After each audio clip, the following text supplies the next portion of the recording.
Assalamu alaikum warahmatullahi wabarakatuh, Habibis. I'm Suraj Hashmi. This is Ernie, our president. But you already knew that, by the way. This is the list stream, sponsored by Thick Boys Anonymous. That's right. If you're a thick boy who wants to remain anonymous, Ernie will take good care of you.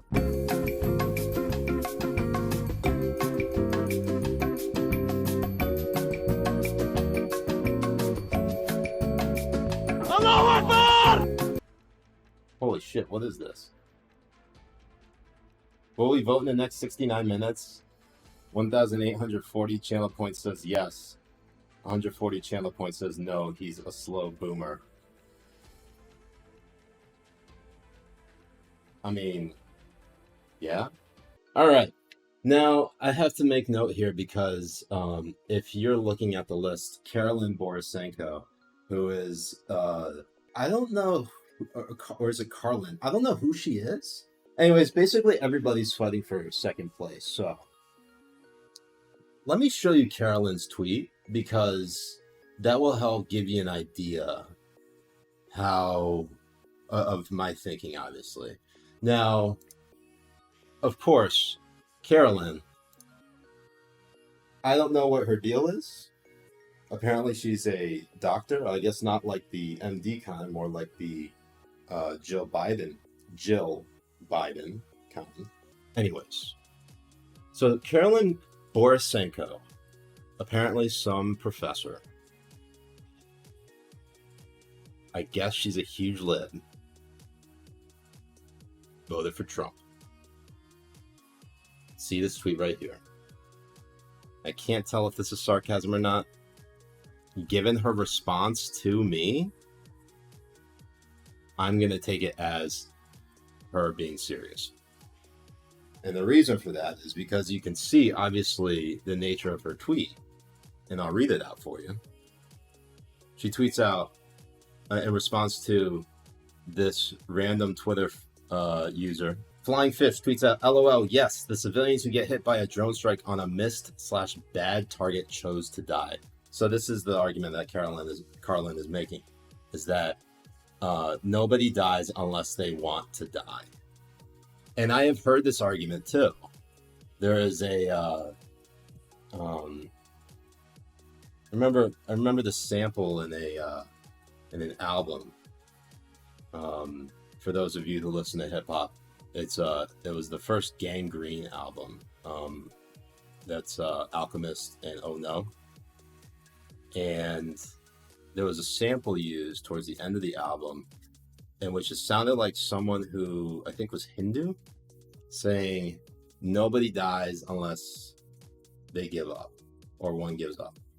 To which I say, like, that is an interesting theory, but that, like, again, people kill each other all the time.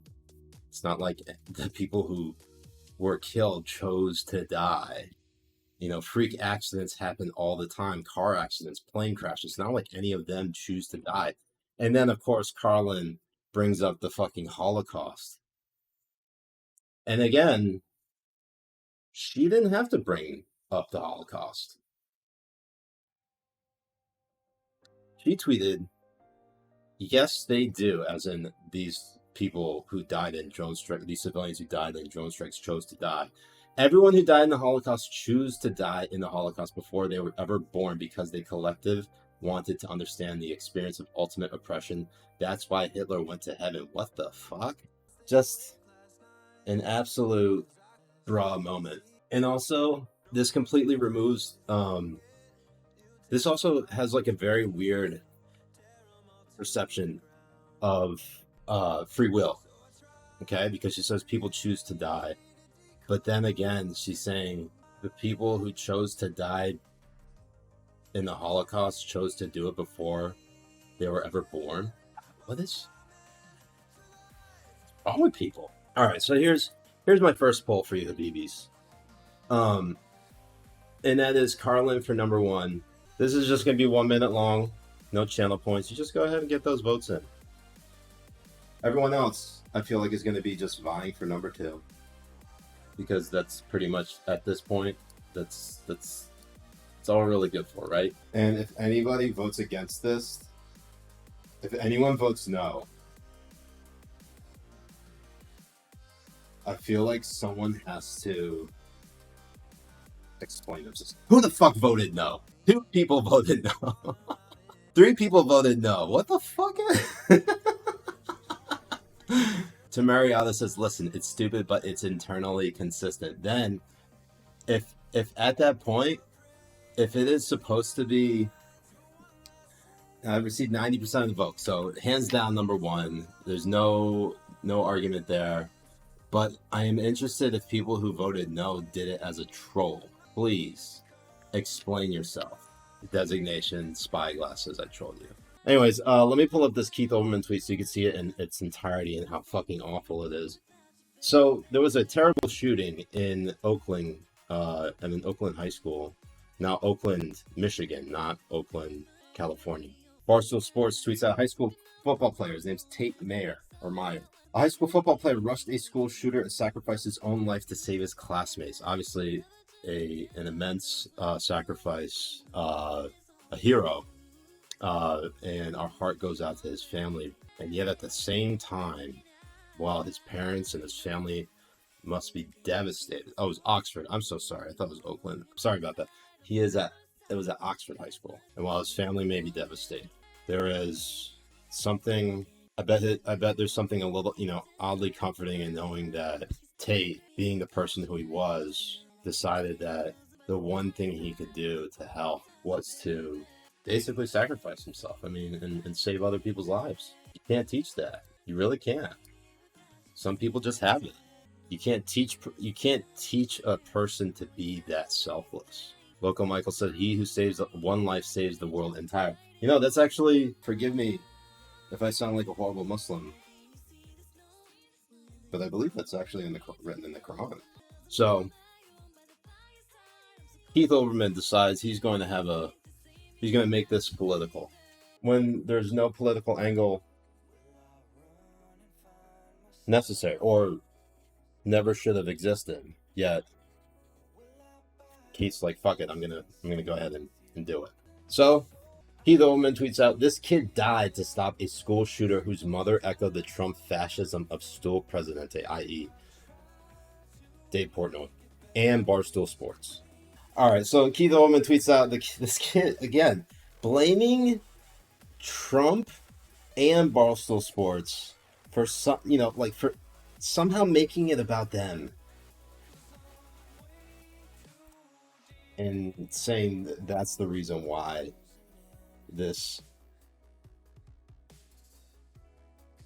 school shooter, I don't even know the correct terminology to use for this murderer. I guess I could just use murderer.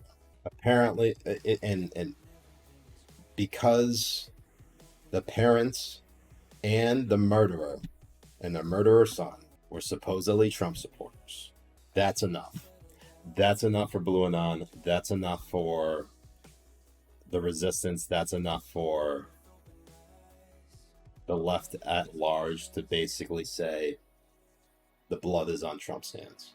Never mind the fact that, every single time a leftist wreaks havoc, burns a building, shoots people, torches towns, shoots at a congressional baseball practice, the left gets nothing. They get no heat. Complete double standard. I don't know how you don't get, runs over a Christmas parade in Waukesha, Wisconsin. I don't know how you don't get radicalized by this stuff. If you see it time and time again, it's very difficult to not get radicalized by this. Let's look at this together. Nicole Carr tweets out, bothered by a new Christmas movie because it doesn't address COVID. I know it was shot during the pandemic, so are we pretending there's no virus? We can't get a script about how they've managed to have a big maskless indoor party with strangers in 2021 and no vax or testing status. God, Jesus Christ. Oh my God. All right, look at the reply. Carl says, look at the reply. Now the movie is on a scene in which the neighbor just shows up for Christmas dinner and joins the family. My 10-year-old, does it look like Omicron exists in their world?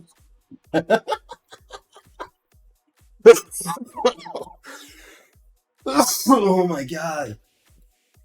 Oh my god. How is that real? Let's keep it moving. Bloomberg Politics at number 4.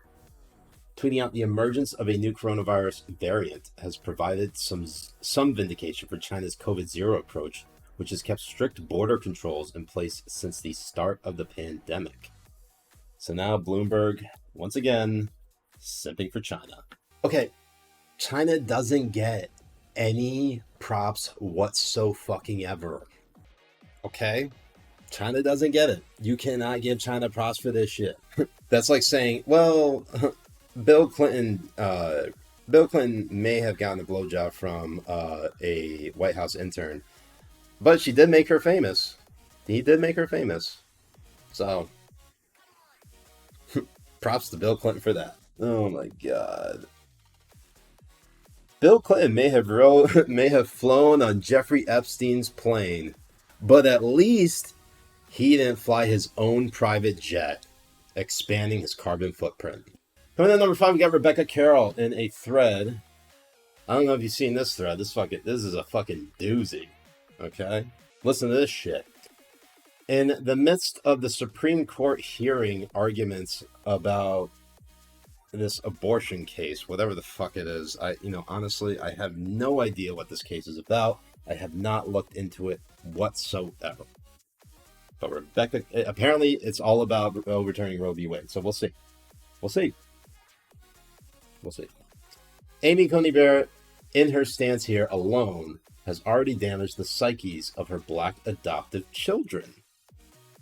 Has already made them feel like their origin stories were transactional, that she saved them from heartless black vessel. What the fuck? Look, I am all for criticizing people for the choices they make in life. And people can be criticized for simply attempting to adopt, say Haitian babies to virtue signal. Amy Coney Barrett is hated by everyone on the left. Who the fuck is she virtue signaling for? What I am saying is that Amy Coney Barrett, the likelihood of her, she was a Notre Dame law professor, okay?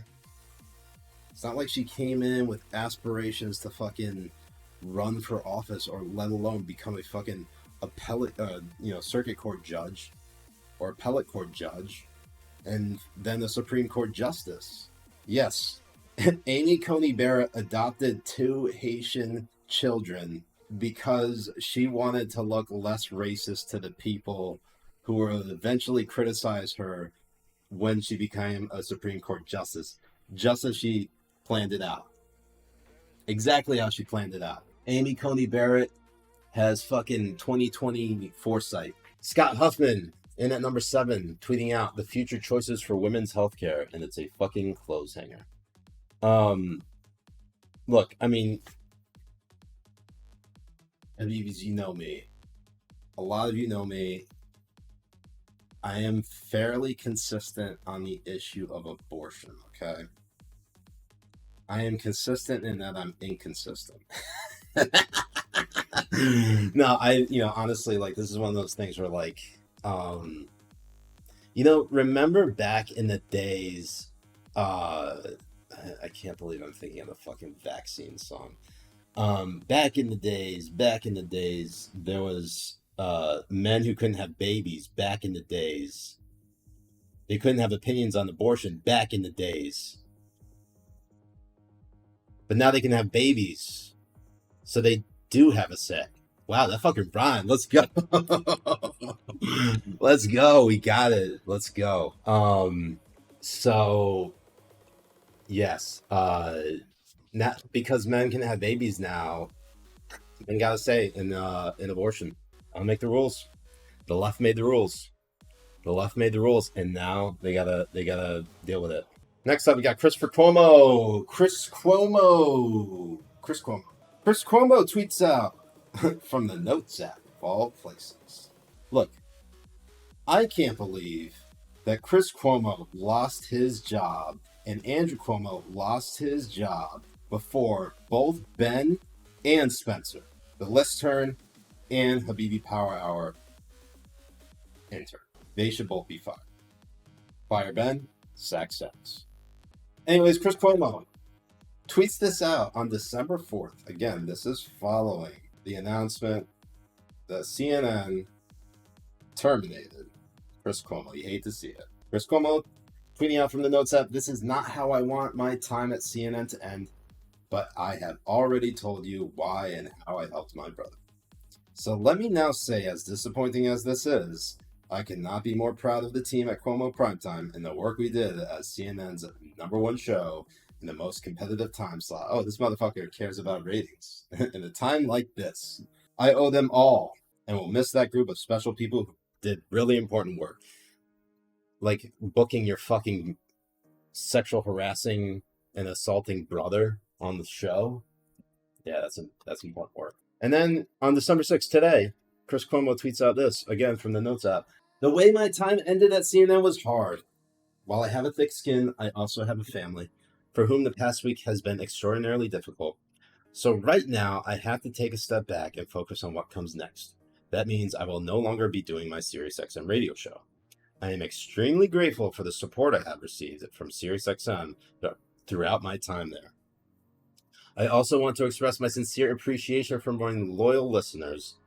I will miss our conversations a great deal, but I look forward to being back in touch with you all in the future." This guy doesn't have any fucking remorse for what he did. Number 9, Ronald Klain. Tweeting out this article from the Washington Post that says, "Opinion, the media treats Biden as badly as, or worse than, Trump. Here's proof." That's by Dana Milbank. Again, another person I've run into at SiriusXM. Massive lib. Ron Klain tweets out, "Submitted for your consideration." That's one. Here's this other one. Tweet on December 1st. Ron Klain tweets out in response to Greg Ip. "COVID carved a partisan divide through the U.S. Democrats have been much more cautious / protective, which manifests itself as generally lower infection / deaths, but also weaker economic outcomes. Omicron could perpetuate that." And then Ronald Klain responds, "Nope, stronger COVID measures produce stronger economic outcomes. That's why jobs, growth, and economic activity are up this year significantly over last year." Goddamn. Fucking idiots and liars. Well, I wouldn't say idiots because this is intentional. It's intentional. They are gaslighting us. That's what this is. They are trying to tell us that the sky is shit brown when we know it's blue. And then number 10, we got Marjorie Taylor Greene, who is no stranger to the list, but hasn't been back on in quite some time. Marjorie Taylor Greene tweets out, "Every single year, more than 600,000 people in the U.S. die from cancer. The country has never once shut down. Not a single school has closed. And every year, over 600,000 people of all ages and all races will continue to die from cancer." Kind of an interesting take there, gotta say, because it's a bad comparison. It is. It's a bad comparison.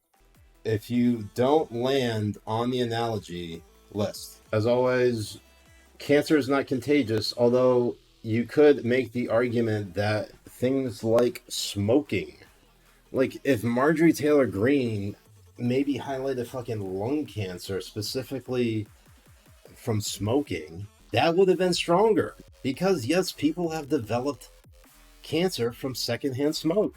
Jeffrey Toobin tweets out, "If you believe that women should have the right to If you believe that women should have the right to choose abortion, today's Supreme Court argument was a wall-to-wall disaster." Let it be known that Jeffrey Toobin had an affair with his colleague's daughter and pressured her to have an abortion, and yet CNN keeps this motherfucker on the payroll. He exposed himself on a Zoom call with his colleagues, jerking off, and yet he's still on CNN's payroll. Is there nothing this motherfucker can't do? Teach me, Jeffrey. Teach me.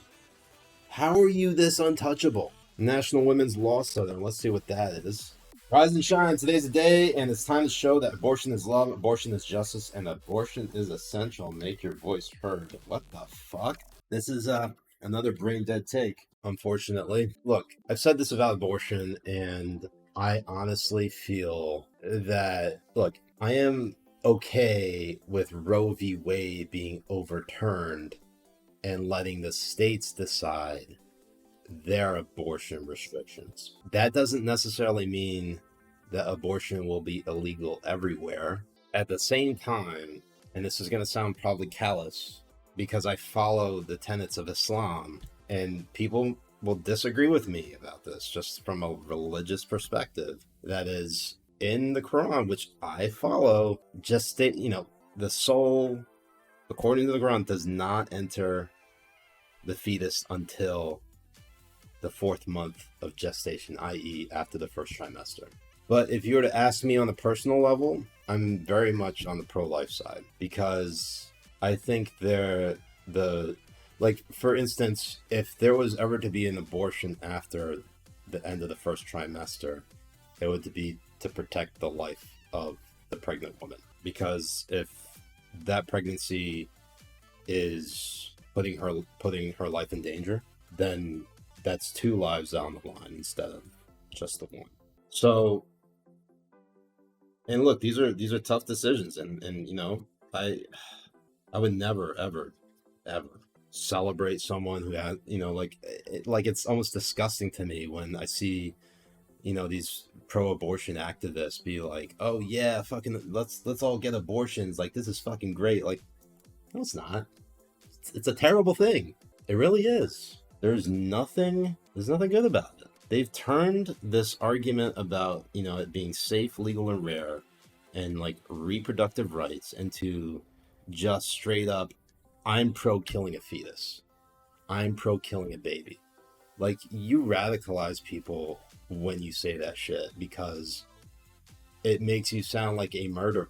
It makes you sound like a sociopath. Like, I'm all for having rights, but like, as soon as you're being like, yeah, I want to kill that fucking baby, like, do you hear how you sound? God. So I, like on that front, like I am definitely, like, I'm conflicted, because like, yes, I am not for limiting people's rights and freedoms, but the rights and freedoms that these people are fighting for are continually made in bad faith and with malicious intent, really. Like, straight up, it's like, it's at this point, it's disgusting. It's disgusting shit. Anyways, Tucker Carlson, another honorable mention, and this one, look, people give me shit for this because it's Tucker, but I genuinely think it's a bad take. And this has been an interesting discussion to be had about how we view family, because some people will go and do terrible shit for family. And I made this point. Let me just read the tweet, okay? Because it's a whole 6-minute segment from Tucker Carlson. Chris Cuomo may be an idiot, but he understands that his obligation is to the people he's related to. When they need your help, you help them. Yes, you help them. You help your family, but there comes a time when that help is limited or restricted to a point. You don't, if you have a loved one or a family member who is accused of the things that Andrew Cuomo is accused of, then you don't make it worse by causing more harm to the alleged victims. You just don't. Syra Rao, another beautiful one. Ethan Crumbly massacred his classmates in Michigan yesterday. White teenage boy. Lauren Boebert is actively trying to get Ilhan Omar killed. White woman. Throngs of white people tried to take over the U.S. government on January 6th. See a pattern? Let's see if we missed anything else. Oh, Noah Smith. I feel like this one deserves it. Let's just read it together. Okay, who's going to be the first to let conservatives know that since people of color are disproportionately high users of abortion, banning abortion will hasten the great replacement? I feel like how could I request it? Okay, sir. Okay, who's going to be the first to let conservatives know that since people of color are disproportionately high users of abortion, banning abortion will hasten Histon, the great replacement. This is some shit. Some shit tweet here. This one's a weird one. ACLU tweeting out this image saying, think abortion is bad, think abortion is rad. This is the tweet I was talking about, DCCC. I think this one definitely deserves top 10 consideration. Look at this. Thanks, Joe Biden. Look at that fucking chart. Look at that. Literally pennies. 2 cents. 340 to 338. 2 fucking cents. Black Lives Matter. Capitalism doesn't love black people. Well, you should probably talk to Patrisse Cullors. It is Joe Biden, 2 cents. He saved you 2 cents. 1 2. 1 2 cents. Joe Biden, you get 1 2 cents from me. I am President of the United States. You, sir, get 2 cents from me. A1 tipped off for second class. Oh, and then here's this bit of disinformation from Nikki Fried about Ron DeSantis. Ron DeSantis is trying to recreate a military force that only answers to him. Isn't that just the Florida National Guard? This should scare the hell out of every democracy-loving Floridian and American. I'll be shining a light on this tonight with Joy Reid on MSNBC and every day until we beat him in 2022. Bitch, you ain't beating shit. All right, so there you go. There you have it. There's the all the candidates that we could possibly get to. So that's number 1. Karlin Borisenko, hands down number 1. We've already decided that. We're deciding number 2 through 6 because we are deciding number 1. We have Keith Olbermann here. Bloomberg Politics, I think that gets it. Rebecca Carroll. I feel like Chris Cuomo should be on here. Because fuck Chris Cuomo, right? I'm going to put Noah Smith. I think he deserves it. 3 minutes on the clock. Poll begins right now. Keith Olbermann gets it with 38% of the vote, followed by Rebecca Carroll, Noah Smith, and then Chris Cuomo and Bloomberg Politics are up for discussion on the next one. 5 through 9. So I'll include Chris Cuomo in this conversation. Bloomberg. Ronald Klain. I'm putting Ronald Klain in this bitch. I'm going to include Marjorie Taylor Greene in this. Marjorie Taylor Greene. Actually, you know what? Let's take out Bloomberg. Let's put DCCC. Let's take and then I will also include Kathy Griffin. Here we go. DCCC gets it. Number 5, followed by Marjorie Taylor Greene, followed by Ronald Klain, and then Chris Cuomo. All right. So this last one is for number 9 and 10. Top 2 will get the spot. We got Kathy Griffin. I'm opening up a little bit, okay? We got Jeffrey Toobin. Got National Women's Law Center, Tucker Carlson, and Saira Rao. Let me make sure I got. Oh, we got Black Lives Matter. Which one? Let's do Black Lives Matter. Oh shit, that's right. We are doing the top 20. Fuck, I'm sorry. I completely forgot. Let's keep going. Number 9 through, was it number 14? Sorry about that. My boomer mind is thinking, we're doing a top 10 and I'm sticking with it. 9, 10, 11, 12, 13. Thank you. All right, Bloomberg it is. Bloomberg College. Well, I'll just have Bloomberg. Bloomberg gonna get it? Bloomberg. Jeffrey Toobin. Black Lives Matter at 11. Saira Rao at 12. All right, so this is gonna be number 13 through 13, 14, 15, 16, 17. 17. We'll include Tucker Carlson. ACLU. National Women's Law Center. Kathy Griffin. Neil Mackey. Pakistani accent, sir. It is here. Anti-vaxxers and anti-maskers are prolonging COVID. It is they who are wrecking the economy. They who are infringing our liberty by keeping COVID going to make their lives difficult. No mask, no vaccine. Then no entry anywhere. Either stay at home or be a responsible citizen. Neil Mackey takes it at number 13, followed by ACLU, followed by the National Women's Law Center, followed by Tucker Carlson, number 17 through 20. So here we have Kathy Griffin, Nikki Fried, or is it Fried? Mehdi Hassan, Brian Stelter, and Nicole Carr. Mehdi Hassan tweets out Bob Dole, who endorsed and voted for Trump twice and called himself a Trumper as recently as July. That's best of it. Okay, Nikki Fried gets a 17. Brian Stelter, couch potato head. Nicole Carr, 19. Mehdi Hassan, 20. Okay, so there you have it here, folks. We go bottom here. Let's go bottom. I'm so excited for the Medi fit. Fit. It is going to be a fit. So there you have it for the top 20.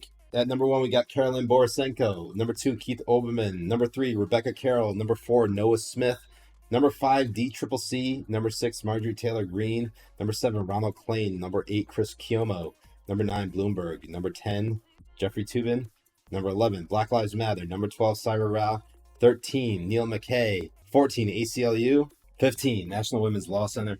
16, Tucker Carlson. 17, Nikki Fried. 18, Brian Stelter. 19, Nicole Carr.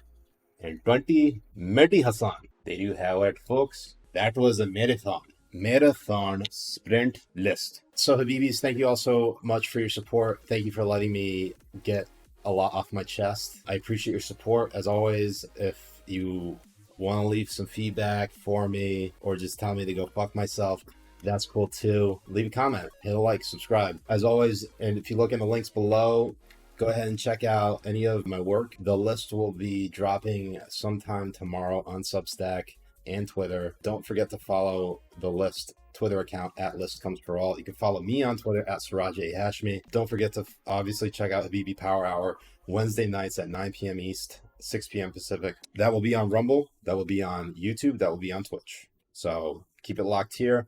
And as always, if you like to be part of the conversation offline when we're not streaming, join the Habibi Discord server. That's right. You can just download Discord, get in the Habibi server, and, bully me if you like. So that's been all for me.